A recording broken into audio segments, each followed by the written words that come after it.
So it found, I believe, 4 fault codes.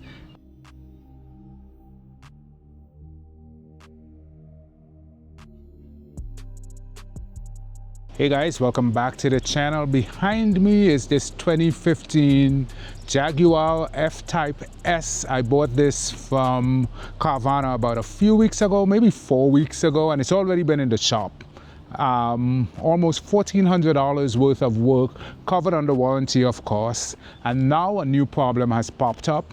The check engine light came on today, and I've only driven this thing for less than 500 miles. So let's just talk about it. My name is Don. You're watching my channel, The Bitter Car Guy. Click like on the video, subscribe to the channel. Let's talk about my little pile over here.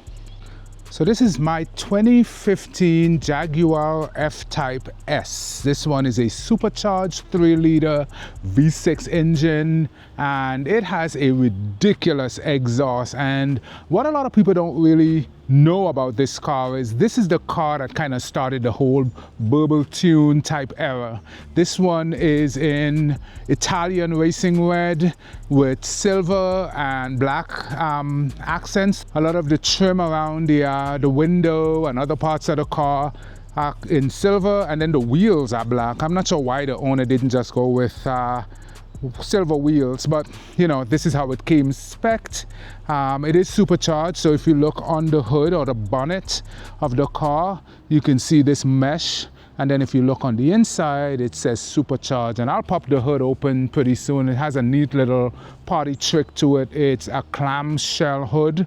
And but yeah, I was driving this car around today. I wanted to get my dash cam hardwired into the car, and in the process of doing so, my check engine light came on. So what I do have is I have my scan tool. I bought this scan tool from Amazon a few weeks ago, specifically for this car. So I wanted to make sure that I plugged it in and see if I can read the codes. This tool here has quite a bit of different functionality to it. It can read codes, it can clear codes, it can reset different modules, like reset your service light. It can do your battery management, reset your injectors, your ABS, all that stuff. So this is one of the tools that seem to be recommended on the forums, because a lot of the other scan tools, when you plug it in, somehow it doesn't disconnect, or the car doesn't go to sleep when you disconnect it, and it ends up draining the battery. So a lot of people say this one is less likely to create that problem. But let's just go ahead and plug this into the car and then see what kind of codes we have, because there's so much pollen. This car is ceramic coated, so that's one of the first things I did when I bought the car. So I took it, I had it detailed and ceramic coated. The previous owner probably took it through those drive-through car washes, so there was a lot of swirls in the paint. The paint is pretty soft, so the guy did a single stage paint correction and then ceramic coated it. But as you can see, there's a lot of stuff falling from the trees. Let me show you how bad it is. Look at my 4Runner. This thing was professionally detailed last week, and look how thick the pollen is on this. It gets even worse when you come around to the front. So I gotta wash both of these cars. But as I was saying with the F-Type, as I was driving it today, I went to try to get my dash cam installed. Along the way, I was just driving it in normal.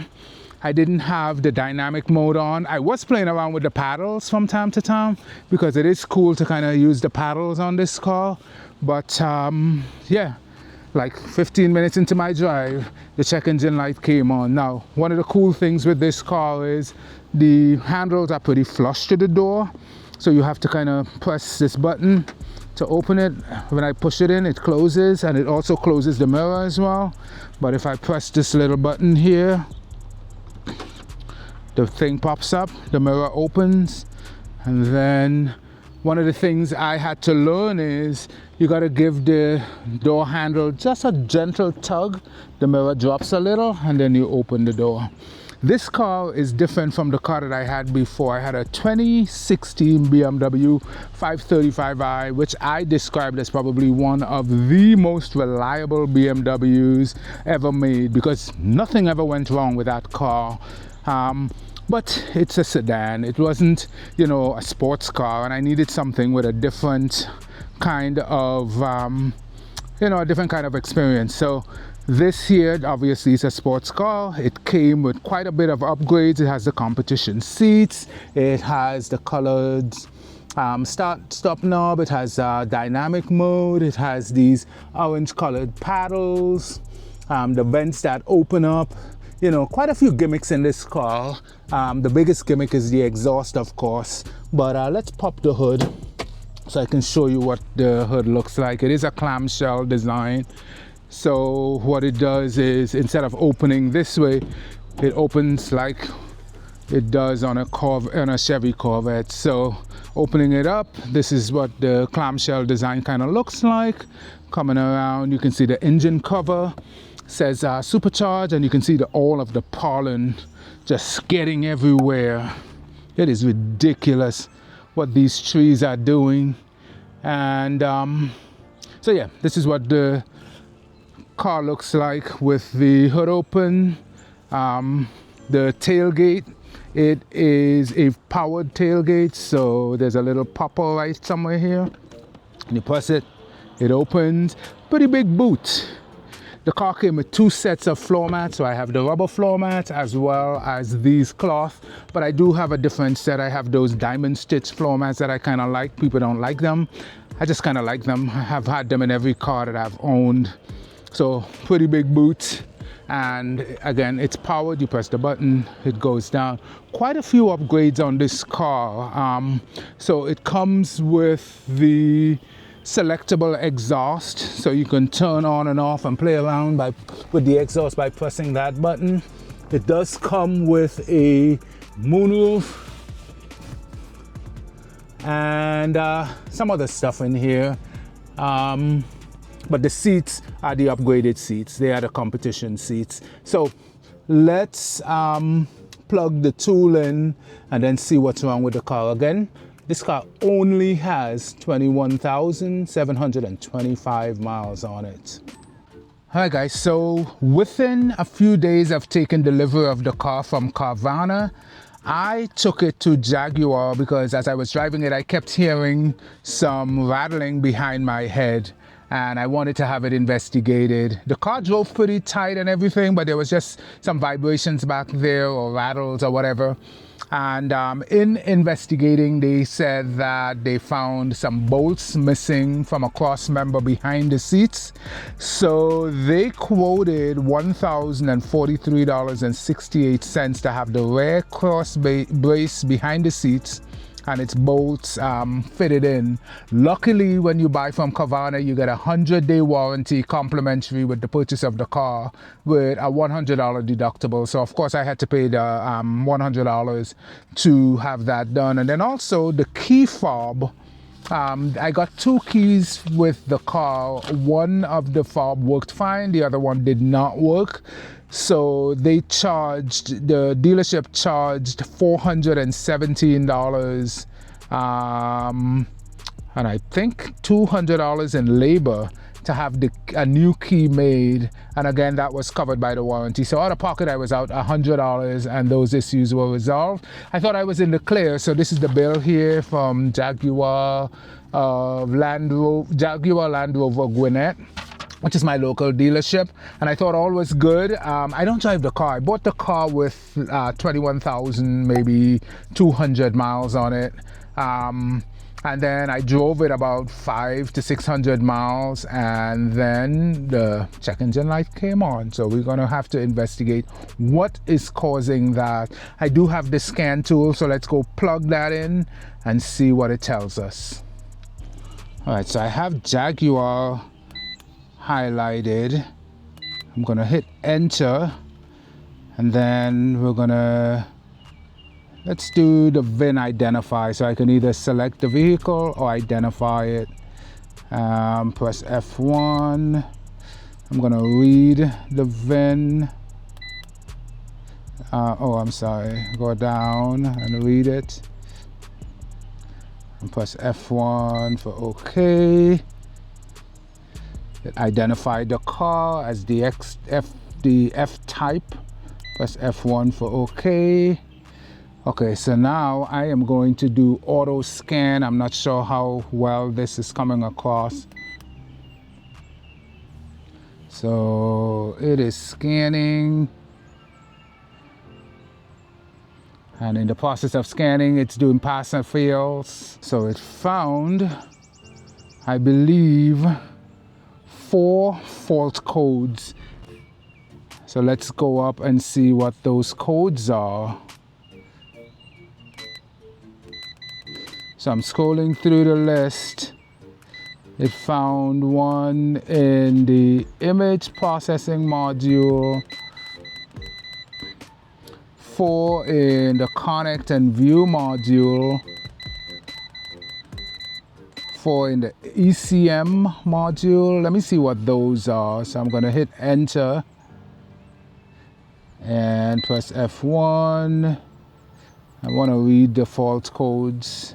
Invalid data from gateway. Oxygen sensor, bank 1.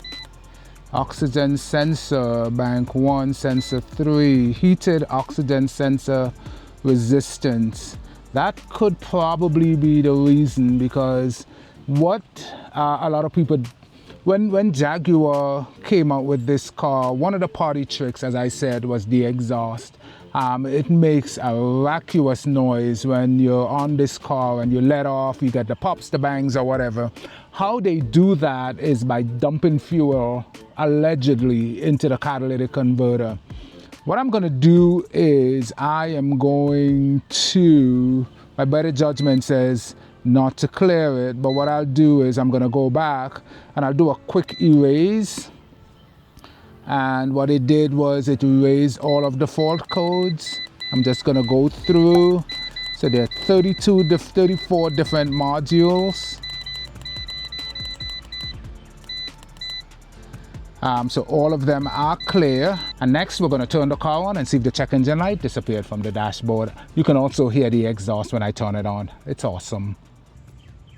All right, so we're getting into the car. Guys, look at all the pollen. This is crazy. How am I supposed to keep this thing clean? All right, you come in, and so a few things in here I gotta fix. The start-stop button is worn out. I have a new one. I'm gonna be fitting that pretty soon. I wanna change the mats, add some color in here. It's pretty dark, but foot on the brake, and then we press.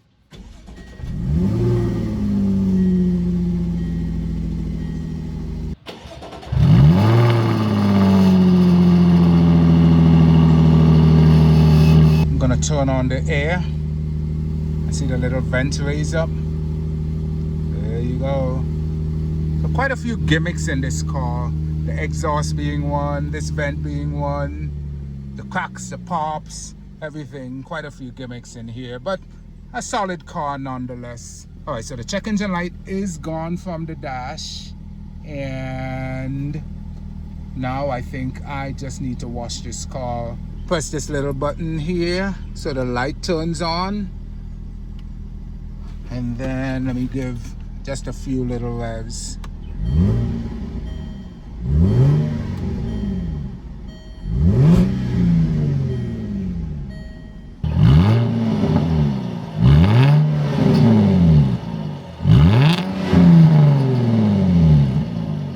Alright folks, well that is it. I cleared the code on this car. I kind of told you how much has already been spent. The warranty company picked up about $1,400 in charges. I paid $100 for my insurance deductible to get the rear cross brace issue resolved.